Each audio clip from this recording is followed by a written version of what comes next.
Hey guys, Mr. A here. Today we're going to go over a brief lesson about converting between measurements.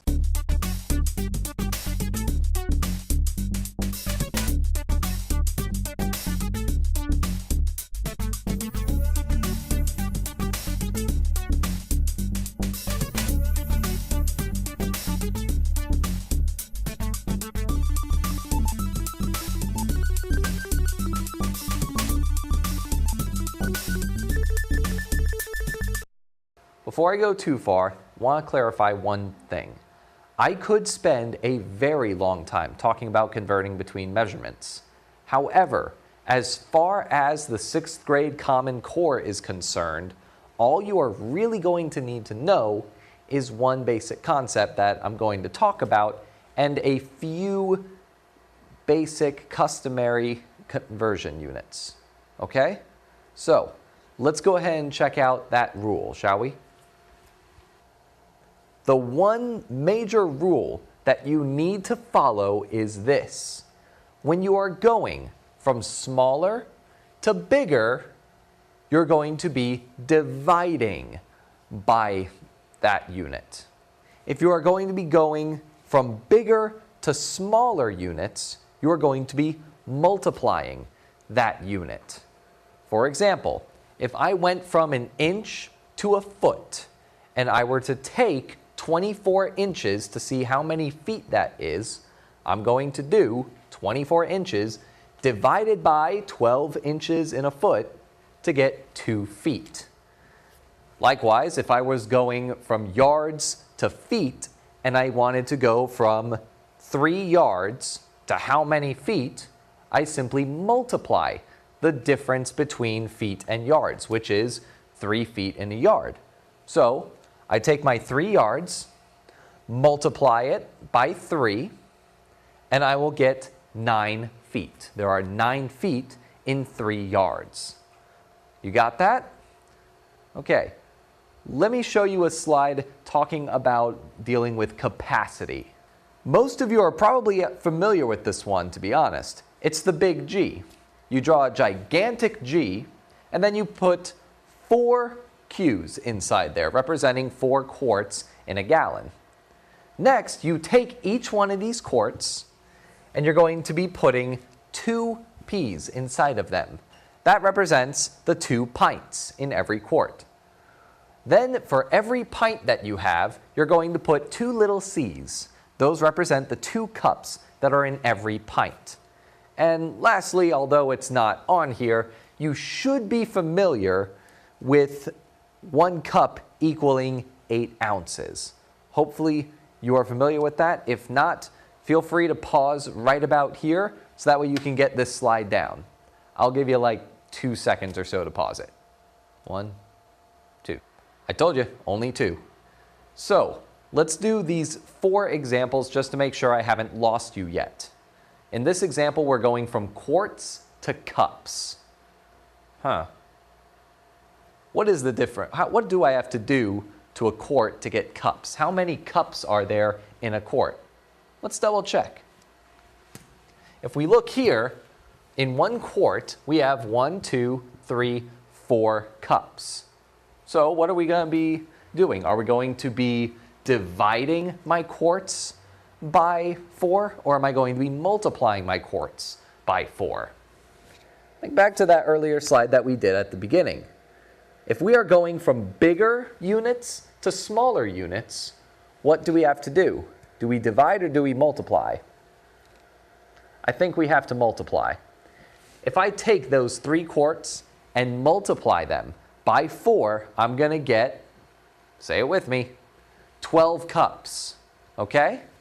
We'll get 12 cups. So now what about 6 pints to cups? How many cups were there in a pint? 2, you're right. So I take those 6 pints, and again, I'm going into a smaller unit. I take those 6 pints and multiply them by 2, and that will give me, again, 12 cups. Same problem. Next one, we're going from 8 cups into blank number of pints. Okay, so now I'm at 8 cups going into pints. How many cups were there in a pint again? Do you remember? That's right, it's 2. So this time, because I'm going from a smaller unit up to a larger unit, I'm going to have to divide. I take those 8 cups, I divide it by 2, and that's going to give me 4 pints. I'm going to fill that in for us. And last but not least, we have 3 gallons converting into quarts. If you remember, there are 4 quarts in a gallon. Well, we're going from big to small, so we're going to have to multiply or divide. Multiply, you're right. 3 gallons times 4 quarts in a gallon is going to give me a total of 12 quarts. Very good. Let's move on to the next slide, shall we? Now about distance. I'll start from the bottom. We've got 1 inch. Now 1 inch, more or less, is about the distance from the tip of your thumb over here to your knuckle. So if you take your thumb and just bend it a little bit, like that, from right about here to right about here, that's 1 inch, more or less. Of course, you would want to take a measuring tape if you were actually measuring something, but if you're in a rush and just want to estimate, the tip of your thumb to your knuckle will suffice. So what about feet? Well, there's 12 inches in a foot, there's 3 feet in a yard, there's 1,760 yards in a mile, which is about 5,280 feet. Okay, you sure? If you're not totally sure, pause the video here so that way you can get all this information down. I'll give you 2 more seconds. 1, 2. So some of you might be thinking, wait, what about the weight? Well, right here, we've got about 1 ounce. Now 1 ounce, more or less, is going to be a little bit heavier than a bag of chips. This one's not quite 1 ounce. I wouldn't call this 1 ounce. Maybe if you have one of those bag of Munchos or something, maybe that would be about 1 ounce, but those little single bags are a little bit too light. Regardless, there are 16 ounces in 1 pound, okay? And finally, there are 2,000 pounds in 1 ton. I know, that sounds like a lot, right? Now try thinking about the fact that there are some cars that weigh several tons. Yeah, it's weird. But you're not here to talk about the hypothetical weight of cars. You're here to talk about Riley. Riley here needs 135 inches of fabric. So how many yards of fabric is he going to need? Well, I suppose first we have to consider how many inches there are in a yard, right? Think back to a moment ago when I mentioned how many feet there are in a yard. There's 3. Now, think back again to the fact that there are 12 inches in a foot. You're going to have to multiply those 3 feet by your 12 inches to get a total of 36. There are 36 inches in 1 yard. So, what you're going to have to do is either multiply or divide your inches by 36 in order to get how many yards of fabric you need. Inches to yards. Inches to yards. Am I going to be multiplying by 36 or am I going to be dividing by 36? If you said dividing by 36, you're absolutely right. We have to divide 135 inches by 36 to figure out exactly how many yards we're going to need. Let's work that out, shall we? Oh, wait. I don't want to work this one out yet. I want to let you pause the video right here, and then I want you to work this problem out. Go ahead and pause it. I'll give you 3 seconds to pause the video this time. 1, 2, 3. Okay, so we're not done yet, but I wanted to stop here before you do something silly.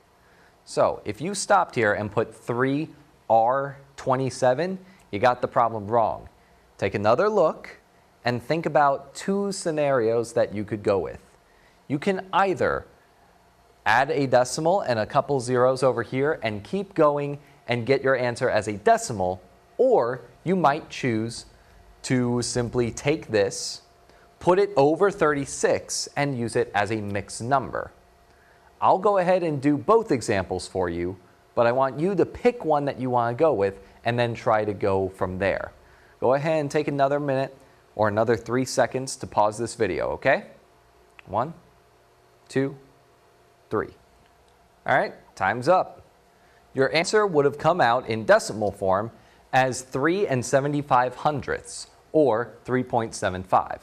In fraction form, if you stopped earlier, you would have gotten 3 27/36ths, which you could have simplified quite easily, by the way, to 3 3/4ths, seeing as both 27 and 36 were both divisible by 9. Let's move on to another example, shall we? If a rectangle has a length of 60 feet and a width of 30 feet, what is the area of the rectangle in square yards? You have a couple options here. You can go ahead and multiply your 60 by 30 and then just convert your answer into yards, or you could go ahead and convert those now and then multiply to get your answer of what is the area.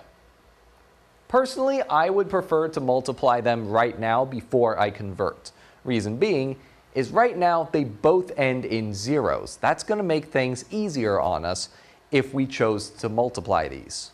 So go ahead, take a moment, and decide which way you're going to do it, and then get your answer. You're going to have to change from feet to yards at some point, but I'm not going to tell you what you have to do. I'm going to leave you do it on your own. I'll count to 3, and then we'll unpause the video, and we'll talk about what you got. 1, 2, 3. Okay, so we're not done yet, but like I said, multiplying 60 by 30, not all that hard, really. I got 1,800. Let's go ahead and keep going. Time's up. Were you able to get 600 yards squared? If not, take a look at the board and see what we did. What we had to do was take 60 and multiply it by 30. That would have given us an answer of 1,800. Once we've got 1,800, we simply divide that by 3 because of the unit conversion between feet and yards, 3 feet in a yard. And since we are going from a smaller unit, our feet, into a bigger unit, our yards, we're going to have to divide. Whenever you go from small to big, divide. It's big to small that you're going to have to multiply. Have you got that? All right, everyone. Really hope you found this video useful. And for today, I want to go ahead and promote this little website right here. It's ixl/grade I said that wrong. ixl.com/math/grade and with a little hyphen 6. If you head over there, you're going to find all sorts of randomly generated problems that you can practice to your heart's desire. Best of all is that if you actually get a question wrong, or if you just choose to leave the answer space blank and hit enter, it's going to show you exactly how to solve each one of those problems. It's going to go through step by step, just like we do in class, just like we do in this video, and it should help you out a little bit. If nothing else, give you some good extra practice. And as always, I'm Mr. A. Have a nice night.